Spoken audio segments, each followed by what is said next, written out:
अस्सलामुअलैकुम, मेरा नाम है डॉक्टर उम्मे हबीबा। तो आज मैं आप लोगों के साथ डिस्कस करने आई हूँ फर्स्ट ईयर में कौन कौन सी बुक्स यूज़ होती है, क्योंकि बहुत सारे स्टूडेंट्स हैं जिनकी क्वेरीज थी कि CMH भावलपुर में या बाकी CMH में अंडर नर्व्स जो कॉलेजेस आते हैं उनमें फर्स्ट ईयर में कौन कौन सी बुक्स यूज़ होती हैं, तो वो मैं आप लोगों के साथ डिस्कस करने लगी हूँ।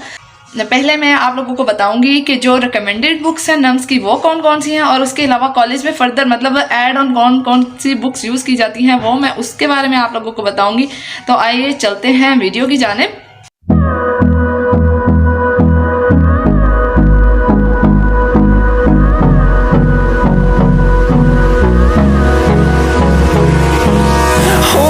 Close till I get up. Time is barely on our side. I don't wanna waste what's left. The storms we chase. ये है बुक्स का पाइल जिसको आपने देखकर डरना नहीं है। ये सबसे पहले हैं एनाटमी की बुक्स, और उसके बाद ये आ जाती हैं फिजियोलॉजी, और नेक्स्ट है बायोकेमिस्ट्री। तो इससे आपको पता लग जाना चाहिए कि फर्स्ट ईयर में 3 सब्जेक्ट्स हैं हम लोगों के, एक एनाटमी, दूसरा फिजियोलॉजी और साथ में बायोकेमिस्ट्री। जो एनाटमी है उसके साथ ऐड ऑन ये करना चाहूँगी कि एनाटमी सिर्फ एक एनाटमी नहीं है, उसमें ग्रॉस एनाटमी, एम्ब्रियोलॉजी और हिस्टोलॉजी तीनों सब्जेक्ट्स आ जाते हैं। तो आइए चलते हैं कि सबसे पहले मैं आपको बताऊँगी एनाटमी का, फिर फिजियोलॉजी का और फिर बायोकेमिस्ट्री का। ठीक है कि उसमें एनाटमी में कौन कौन सी रिकमेंडेड हैं नर्म्स की तरफ से बुक्स, और फिर कौन सी मतलब कॉलेज में यूज़ हो रही हैं या फिर मतलब कौन सी यूज़ करनी चाहिए। तो आए चलें। अब ये है एनाटमी की बुक्स। ठीक है, इसमें एम्ब्रियोलॉजी भी है, हिस्टोलॉजी भी है और ग्रॉस एनाटमी भी है। तो अब इस फाइल को मैंने गिरा लिया है और सबसे पहले मैं आपको दिखाने लगी हूँ ये स्नेल्स है जो रिकमेंडेड बुक है नर्म्स की तरफ से। ग्रॉस एनाटमी के लिए जो रिकमेंडेड बुक है वो ये स्नेल्स है। ठीक है, आप इसको देख लें। और हिस्टोलॉजी के लिए रिकमेंडेड बुक्स ये लाइक हुसैन है, ये देख लें, इसका कवर पेज ऐसे है। और एम्ब्रियोलॉजी के लिए रिकमेंडेड बुक ये है, लैंगमैन हम यूज़ करते हैं। ठीक है, और बाकी जो मतलब हमें सर पढ़ाते थे वो हमें इसी से ही एम्ब्रियोलॉजी से ही, लैंगमैन से ही पढ़ाते थे। हमने इसी से ही पढ़ा सारा अपना एम्ब्रियोलॉजी का। लेकिन कुछ स्टूडेंट्स, अब मैं आपको ये बताती हूँ कि ये तो हैं तीनों जो है ना स्नेल्स नर्म्स की तरफ से रिकमेंडेड बुक्स। इनके साथ जो मतलब हम कॉलेज में यूज़ करते हैं या नॉर्मली जो यूज़ की जाती हैं बुक्स में, उनके बारे में आपको बता देती हूँ। वो हैं हमारे पास एनाटमी के लिए ये हम BD 84 यूज़ करते हैं। आपने इसका नाम भी सुना होगा, हम BD 84 एनाटमी के लिए यूज़ कर रहे हैं। फर्स्ट ईयर में अपर लिम्ब, थोरेक्स और लोअर लिम्ब होता है। ठीक है, और बाकी ये है ग्रॉस एनाटमी के लिए। ठीक है, फर्स्ट ईयर में ये तीनों हमारे पास सिस्टम मतलब पढ़ाए जाते हैं, और ये तीनों ही मतलब ये BD 84 यूज़ होती है। हाँ, कुछ ऐसे हैं थोरेक्स में जिस तरह से ना डायफ्राम वगैरह या 1-2 टॉपिक्स हैं जो हम स्नेल्स से करेंगे। ठीक है, बाकी हम सारी BD 84 ही यूज़ करते हैं। कुछ स्टूडेंट्स होते हैं जो स्नेल्स पढ़ते हैं, लेकिन सेकेंड ईयर में स्नेल्स पढ़ना मेरे ख्याल से as compare to first year वो ज़्यादा ठीक होता है, क्योंकि सेकेंड ईयर में एनाटमी का सिलेबस बहुत ज़्यादा होता है। इस सारे में जो सबसे मेन होता है मतलब हमें क्योंकि बोन्स वगैरह या उनकी मसल अटैचमेंट करनी होती है, तो सबसे जो मेन है वो हम है एटलस ऑफ ह्यूमन एनाटमी। मतलब अपर लिम्ब करें चाहे लोअर लिम्ब करें या चाहे मतलब एब्डोमेन, थोरेक्स वगैरह कुछ भी करें, तो उसमें हम ये यूज़ करेंगे एटलस ऑफ ह्यूमन एनाटमी। इसमें ना आप देखें तो मतलब सारे जिस तरह से सिस्टम्स वगैरह हैं, चाहे अपर लिम्ब उठा लें या मतलब लोअर लिम्ब उठा लें, कुछ भी उठा लें, तो उसमें इनकी सारा सिस्टम जो है ना सही तरह से हमें मतलब दिया हुआ है। उनकी बॉन्ड्स, उनके मसल अटैचमेंट, उनके डर्माटोम्स सारी, और ब्लड सप्लाई, नर्व सप्लाई, और मतलब सारा कुछ इसमें ना सही तरह से हमें एक्सप्लेन करके दिया हुआ है। मतलब हम बुक से पढ़ते जाते हैं, मतलब हम BD 84 खोल लेते हैं और साथ साथ में हम इसको मतलब खोल लेते हैं। इस पर रेडियोग्राफ्स भी हैं सारे, मतलब बोन अटैचमेंट सब कुछ हम यहाँ से ना फिर कवर अप करते जाते हैं। हमें पता लगता जाता है कि किस तरह से मतलब हमारे अंदर कौन सा सिस्टम किस तरह से पाया जाता है, मतलब मसल किस तरह से किस जगह पर कैसे अटैच है, तो हम वो इससे देख लेते हैं। इसके बाद आ जाती है हमारे पास एम्ब्रियोलॉजी। एम्ब्रियोलॉजी के लिए जो रिकमेंडेड बुक है वो लैंगमैन है, और हाँ मैंने लैंगमैन ही पढ़ी थी। मतलब बहुत सारे स्टूडेंट्स होते हैं, मैंने शर्जील भी पढ़ी थी एम्ब्रियोलॉजी के लिए। मतलब जब लास्ट में आ जाते हैं तब हम जब पेपर्स हो रहे थे तो उस वक्त हम शर्जील पे आ जाते हैं, लेकिन ज़्यादातर ना मैंने सेकेंड ईयर में ही मतलब एम्ब्रियोलॉजी के लिए शर्जील उठाई थी। जब हमें सर पढ़ाते होते थे तो हमने लैंगमैन ही इस्तेमाल की थी, और इसमें मतलब कॉन्सेप्ट क्लियर हो जाते हैं, लेकिन थोड़ी सी ना इससे शर्जील से, और मेरे ख्याल से शायद दूसरी KLM होती है, और ये एक ये है KLM, हाँ शायद, और ये जो है लाइक हुसैन। ठीक है। कुछ स्टूडेंट्स इसको भी पढ़ते होते हैं, और लेकिन मैंने इसको मतलब लैंगमैन को यूज़ किया था। रिकमेंडेड भी यही है। और उसके अलावा मतलब जब लास्ट में वो कहते हैं ना, जब एंड बेसर पे पढ़ती है तो और इतना सारा सिलेबस होता है, तो उसको कवर करने के लिए मैं फिर शर्जील पे आ गई थी। मैंने इसको मतलब शर्जील को लिया था और साथ में मैंने लैंगमैन पढ़ी थी, ये दोनों बुक्स पढ़ी थी। उसके बाद हम आ गए हैं ये हिस्टोलॉजी के ऊपर। हिस्टोलॉजी की जो रिकमेंडेड बुक है वो है लईक हुसैन, पैरामाउंट की है, ठीक है, ये पैरामाउंट, ठीक है। और लईक हुसैन इसका राइटर है। ये हमारी रिकमेंडेड बुक है और मैंने पढ़ा भी मैंने इसी को ही था, ठीक है। ये इसी को ही मैंने पढ़ा था। और कुछ लोग मेरे ख्याल से वो दूसरी KLM थी, मुझे उसका नाम से इतना याद ही नहीं है, तो वो मैंने पढ़ी थी। ये देखिए मेरा नाम भी लिखा हुआ है। और बाकी ये है कि और उसके अलावा जो लोग एक्स्ट्रा थीटे होते हैं वो भी इसकी हिस्टोलॉजी के लिए भी एटलस लेके रखते हैं, तो उन्होंने मतलब जिसको हिस्टोलॉजी भी बहुत अच्छे तरीके से करनी होती है तो वो हिस्टोलॉजी यहाँ से कर सकते हैं, एटलस ऑफ हिस्टोलॉजी डिफोरे की, ठीक है। तो कंप्लीट हो गई एनाटमी की, ठीक है। उसके अलावा ये आ जाती है एक रिव्यू, एसेंस एनाटमी, ठीक है। इसमें से करते हैं MCQs वगैरह और ना बाकी मतलब बिल्कुल ही कंसाइज करके इसको दिया हुआ है। ये बहुत ही कंसाइज्ड है। इसमें से मतलब एंड में बिल्कुल जब पेपर्स होने वाले हों तो उसमें से हम ये देख सकते हैं BCQs वाइवा वगैरह के पॉइंट ऑफ व्यू से ये मतलब इसके अंदर लिखा हुआ है। बहुत देख जिस तरह से अब ये ग्लैंड ऑफ नेक भी दिया हुआ, तो ये बहुत ही कंसाइज करके इसमें मतलब BD में या फिर स्नेल्स में बहुत बड़ा टॉपिक करके दिया होगा, लेकिन इसमें जो बहुत मेन इंपॉर्टेंट पॉइंट है वो इससे कवर हो सकते हैं। तो जो एक्स्ट्रा थीटे हैं, जिनके पास बहुत ज़्यादा टाइम है, मतलब जिन्होंने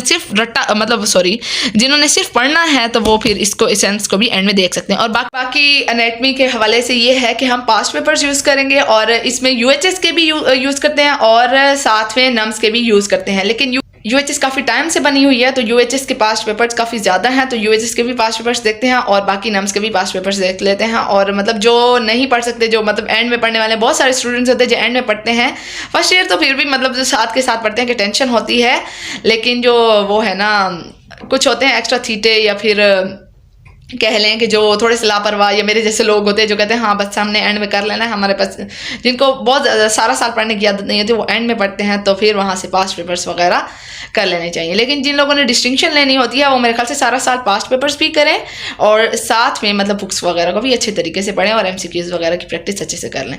अब इसके बाद हम चलते हैं फिजियोलॉजी की जानिब के। फिजियोलॉजी कौन कौन सी बुक से पढ़नी है और रिकमेंडेड कौन सी बुक है।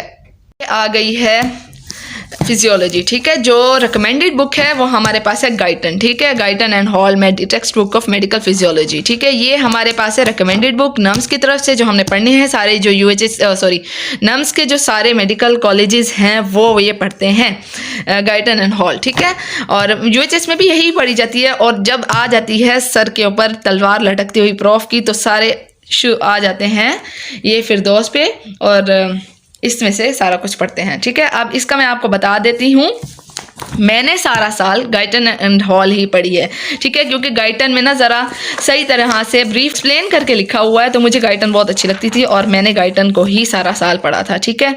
तो आप लोग भी गाइटन पढ़ें या आप लोग मतलब फिरदौस पे आएँ, वो आप लोगों की अपनी मर्जी है, लेकिन गाइटन में बहुत अच्छा लिखा हुआ है, तो मैंने इसी को ही पढ़ा था। फर्स्ट ईयर में मतलब इसके कुछ पार्ट्स बने हुए हैं, एक पार्ट 1 है और एक पार्ट 2 है, ठीक है। जो पार्ट 1 है वो सारी फर्स्ट ईयर की है और पार्ट 2 में ऑलमोस्ट सेकेंड ईयर का दिया हुआ है। तो जो ये पार्ट 1 है, तो कुछ स्टूडेंट्स ये करते हैं कि वो फिरदौस से पढ़ते हैं, ठीक है, फिरदौस में से, और इसमें ना पॉइंट्स ऐड ऑन करते जाते हैं, ठीक है। जिस तरह से अब मैंने किसी जगह पे मैंने इसको फिरदौस को सही तरह से पढ़ा ही नहीं है क्योंकि मैं गाइटन पढ़ती होती थी, तो कुछ स्टूडेंट्स ऐसे होते हैं कि ये जिस तरह से ना मतलब पॉइंट्स ऐड ऑन करते जाते हैं साथ साथ, लेकिन इसमें ना ये मसला ये है कि इसमें ना वीडियो और डायग्राम्स नहीं बने हुए, तो कुछ स्टूडेंट्स इसको पढ़ते हैं फिरदौस को और साथ में जो डायग्राम्स देखनी होती है ना वो यहाँ से इसमें से देख लेते हैं गाइटन में से, ठीक है। ये हो गई हमारे पास फिरदौस और साथ में इसके भी पास्ट पेपर्स आप करेंगे। और इस तरह से अब आ जाते हैं हम केमिस्ट्री की तरफ। केमिस्ट्री की जो रिकमेंडेड पास है ये क्या नाम है इसका, लिपिनकोट, ठीक है। ये लिपिनकोट हमारी रिकमेंडेड बुक है। इसमें से हमने सारा पढ़ना होता है फर्स्ट ईयर में भी सेकंड ईयर में, लेकिन अब ना पहले जब हम लोग थे ना तो उस वक्त ना हम मतलब जो इसके मेटाबॉलिज्म वगैरह नहीं थे, लिपिड प्रोटीन्स वगैरह के ना वो सेकंड ईयर में आते होते थे। तो हम लोगों ने फर्स्ट ईयर में ज़्यादा जो हमने मतलब फोकस किया था वो हमने सतिया पर किया था। ये है सतिया और इसमें से हमने फर्स्ट ईयर में से सारा पढ़ा था। तो सत्या है फर्स्ट ईयर के लिए हमारे दौर में, लेकिन अब हो चुका है सिलेबस चेंज, अब मेटाबॉलिज्म वगैरह भी आ चुके हैं। तो आप लोगों ने लिपिन कोड से पढ़ना है, ये है लिपिन कोड, तो आप लोगों ने लिपिन कोड में से पढ़ना है। और जब आ जाती है मतलब एंड में प्रोफ, तो कुछ टॉपिक्स ऐसे हैं जो इंस्टेंट में बहुत अच्छे दिए हुए हैं। हम इसको चौपड़ी भी कहते होते थे, इसको चौपड़ी भी कहा जाता है। फाइक अहमद की ये बुक है, फाइक अहमद मतलब राइटर है इसका, ठीक है, ये देख लें राइटर। और बाकी ये है कि कुछ टॉपिक्स इसमें जिस तरह से मिनरल्स का टेबल इस पे बहुत अच्छा बना हुआ है, मिनरल्स का भी, और इसमें भी सत्या में भी मिनरल्स का टेबल अच्छा बना हुआ है, ठीक है। तो वो हम इसमें से देख लिया करते थे। और अब लेकिन ना मतलब मेटाबॉलिज्म जिस तरह से आ चुके हैं, प्रोटीन लिपिड कार्ब्स वगैरह के, तो फिर लिपिन कोड ज़्यादा यूज़ होती है। उसके अलावा सेल का जो टॉपिक होता है वो हमारे दौर में तो हमें तो मैम ने एक नोट्स दे दिए थे, लेकिन मुझे कुछ स्टूडेंट्स ने बताया कि उनको जो सेल वाला जो टॉपिक है वो उनको मैम ने ना एक बुक है उसमें से करवाया था। तो अब लेकिन जब तक हम थे और मतलब कुछ जो मेरे आगे आने वाले बैच थे एक दो, उस वक्त तक तो डॉक्टर जारिया थी, लेकिन अब वो चली गई हैं। तो एक और HOD आ चुके, मतलब वो पहले HOD थी और अब HOD चेंज हो चुके हैं। तो वो किस तरह से करवाते हैं वो फर्दर आप लोग आएंगे तो वही आप लोगों को सेल करवाएंगे, हो सकता है वो भी नोट से ही करवाते हो। तो बाकी आप लोगों को जो आपके इमीडिएट सीनियर्स होंगे वो आपको गाइड कर देंगे कि फर्दर किस तरह से करना है। और बाकी जो भी आप लोगों को गाइडलाइन चाहिए होगी वो मैं आप लोगों के साथ शेयर कर दूंगी। तो उम्मीद है आप लोगों को मेरी ये वीडियो पसंद आई होगी। तो आप अपने जो भी आपके जूनियर्स आने वाले हैं, मतलब आपके क्लास फेलोज आने वाले हैं, आपके जो कलीग्स आने वाले हैं, उनके साथ ये वीडियो शेयर करें ताकि उन लोगों को भी पता लगे कि फर्स्ट ईयर में कौन कौन सी MBBS की बुक्स नम्स में रिकमेंडेड हैं और कौन कौन सी यूज़ की जाती हैं। तो आप लोग उसके अकॉर्डिंग अपनी बुक्स ले लें, क्योंकि हम मतलब जो मैं थी ना, मेरे फैमिली में कोई भी डॉक्टर नहीं थे सीनियर, ठीक है, इस हिसाब से तो मुझे कोई गाइड करने वाला नहीं था। तो मेरे अंदर ये चीज़ इनकलकेट है कि जब किसी को गाइड करने वाला नहीं होता तो वो किस फेज से गुजर रहा होता है। तो आप लोग भी मतलब कोई बहुत सारे होंगे जो फर्स्ट टाइम अपनी फैमिली में डॉक्टर बनने वाले होंगे, उनको कोई गाइड करने वाला नहीं होगा, तो उनके साथ वीडियोस वगैरह शेयर करें ताकि उनको भी मतलब वो मेंटली रिलैक्स फील करें। क्योंकि ये भी एक बहुत बड़ी टेंशन होती है कि हम एक न्यू माहौल में न्यू जगह पर जा रहे हैं और सब कुछ मतलब टोटली डिफरेंट होने वाला है। उनके साथ बुक्स चेंज हो जाएंगी, सब्जेक्ट्स चेंज हो जाएंगे, टीचर्स चेंज हो जाएंगे, सारा इन्वायरमेंट चेंज हो जाएगा। तो आप उन लोगों के साथ शेयर करें। और बाकी MBBS में जो आ रहे हैं मोस्ट वेलकम, जो नहीं आ रहे उनको भी बहुत बहुत मतलब वो जहाँ भी जाएंगे उनको मेरी तरफ से वेलकम, क्योंकि ज़रूर MBBS में ना आना एंड ऑफ द लाइफ नहीं है। बहुत सारी MBBS के अलावा भी बहुत सी अच्छी फील्ड्स हैं जहाँ आप लोग जा सकते हैं और अपना एक नाम कमा सकते हैं, और इसीलिए आप लोग ने टेंशन नहीं लेनी। आज बस इतनी ही वीडियो थी और मेरी नेक्स्ट वीडियो तक के लिए इजाज़त चाहती हूँ। मेरी वीडियो को लाइक करें, शेयर करें, अपने फ्रेंड्स के साथ शेयर करना मत भूलें। और बाकी किसी को भी कोई क्यूरी हो वो इंस्टा पे और फेसबुक पर मेरे पेजेस बने हुए हैं डॉक्टर उम्मी व्लॉग्स के नाम से ही, वो वहाँ पर आकर मेरे से अपनी क्यूरीज मतलब पूछ सकते हैं। मैं उनके साथ जब मुझे टाइम मिलेगा इंशाल्लाह मैं उनके साथ उनकी मतलब जो क्यूरीज है ज़रूर सॉल्व करूँगी और उनको रिप्लाई बैक करूँगी। तो मेरी नेक्स्ट वीडियो तक के लिए अल्लाह हाफिज़, बाय बाय, हैव फन।